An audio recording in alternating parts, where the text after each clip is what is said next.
You got to see the guy behind this camera. Let's see. Come here, come here, come here, come here. If you're taking photos at an entire sporting event, you probably end up with 5,000, 6,000 photos. Like to go through all of that, pick your 50 to 100 best ones and then edit those and send them. Like, how do people do that in less than 24 hours? I'm collaborating with a company called FilterPixel.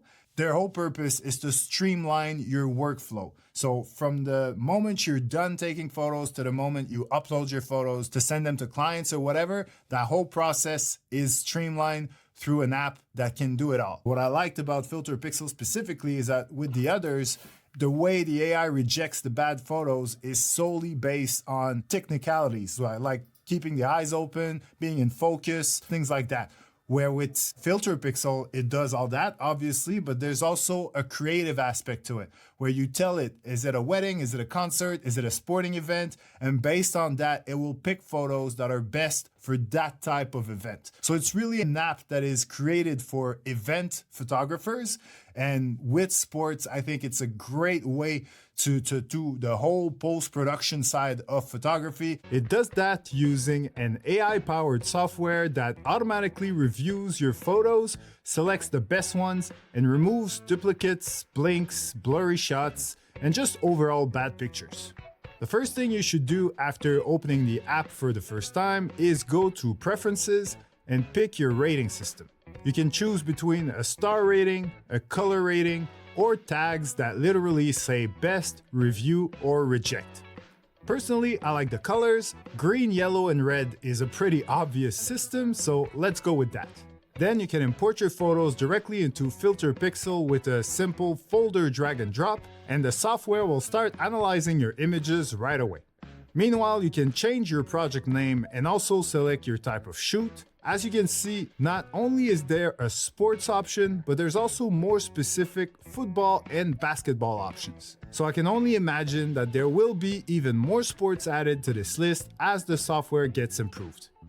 The next step is to pick between a basic or a deep cull. The basic cull will pick the best shot of each burst of photos based on technical mistakes, blinks, blur, things like that. And the deep cull will also do an event-specific culling, so in this case, a basketball-specific culling. We can also use the optional step of deciding exactly how many good photos we want to end up with. In this case, I have almost 2,000 pics, so let's aim for 50 photos with a deep. Deep does take a little while depending on how many photos you have. Alright, so now that it's done, you can see that we do have our 50 best photos ready to go. Keep in mind that what you're looking at is a low-res proxy file created by FilterPixel, so it's not nearly as high quality as my original raw photo. But the quality is good enough to see the imperfections. Also, on the sidebar, you can see all the other shots from this photo burst. So if any of them feels like a keeper, all we need to do is to change the rating here at the bottom to green. And as we go back to our previous window, we should now have 51 good photos instead of 50. And that's basically how simple culling is with FilterPixel. And again, click export. Keep in mind that the photo editing software options you see here are the ones installed on my computer, so your options will obviously be what is installed on yours. And a link to their website is available in the description below.